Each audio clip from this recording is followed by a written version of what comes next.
Container house అనేది compulsory ఇప్పుడు trend బాగా నడుస్తుంది. హ్మ్. ప్రతి ఒక్కరు కూడా లైఫ్ స్టైల్‌లో భాగంగా దాన్ని 200 గజాలు, 300 గజాలు ఇల్లు కాకుండా ఉన్న వాళ్ళు కూడా దాన్ని ఆఫీస్ పర్పస్ అవ్వచ్చు, తర్వాత ఫార్మ్ హౌస్ పర్పస్ అవ్వచ్చు, ఖచ్చితంగా పర్చేజ్ చేస్తున్నారు. హ్మ్. ఎక్కువగా కూడా ఇది ట్రెండింగ్‌లో ఉంది ప్రస్తుతానికి. మనం హౌసెసే కాకుండా stainless steel commercial kitchen equipment కూడా మ్యానుఫ్యాక్చరింగ్ చేస్తాం. వీటి రెండిటిని కలిపి మనం ఫ్రాంచైజీ ఇస్తామని అనౌన్స్ చేసిన తర్వాత ఇప్పుడు 5 జిల్లాల నుంచి మాకు బుకింగ్ అయింది. హ్మ్.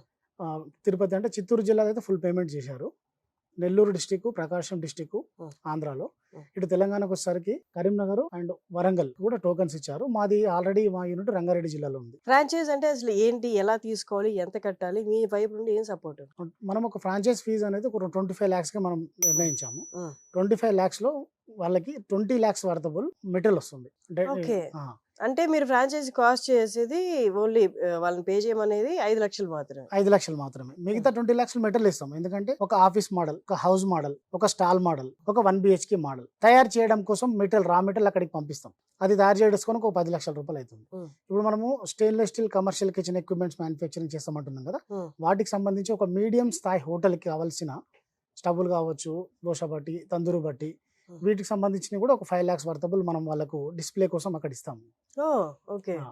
అది కాకుండా ఇవి 2 కూడా తయారు చేయాలంటే టూల్స్ కావాలి మనకి. హ్మ్. టూల్స్ కూడా మనం 5 లాక్స్ వర్తబుల్ టూల్స్ వాళ్ళకు అందజేస్తాం. టోటల్‌గా 20 లాక్స్ వర్తబుల్ వాళ్ళకు విత్ జీఎస్టీ ట్రాన్స్‌పోర్ట్‌తో పాటు అక్కడ బ్రాంచ్‌కు వెళ్తాయి. పంపిస్తారు.